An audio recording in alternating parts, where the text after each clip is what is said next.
Egmond 2025. Ich kann berichten, im April, dass eigentlich alles ist wie immer und das ist gut.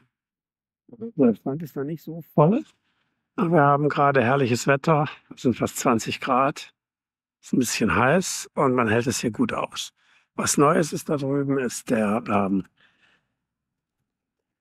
Steg wird neu gebaut, man hat jetzt also einen neuen Zugang, aber sonst alles wie gehabt. Ich weiß gar nicht mehr, der wievielte Tag das ist. Der 8. Tag. Kann sein, aber wir sitzen am Meer und es ist schon wieder Sonne. Wer hätte das ahnen können? Obwohl es nicht vorhergesagt war. Genau. Das sage ich auch schon genau. Echt was Besseres überlegen.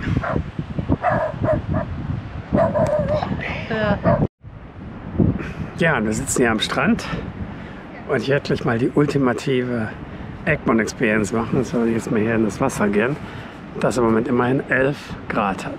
Mal schauen. Also ab ins Wasser. 15 Sekunden, denke ich mal. Mal gucken, ob meine Beine taub werden, wenn ich reingehe. Schön sieht es hier aus. Da kann man nicht meckern. Schön sieht es aus. Okay, bis jetzt sind noch meine Beine drin. Das reicht mir eigentlich schon. Es ist scheiß kalt. Ich fürchte, ich werde aufgeben, weil ich bin jetzt so weit drin und meine Beine frieren ein.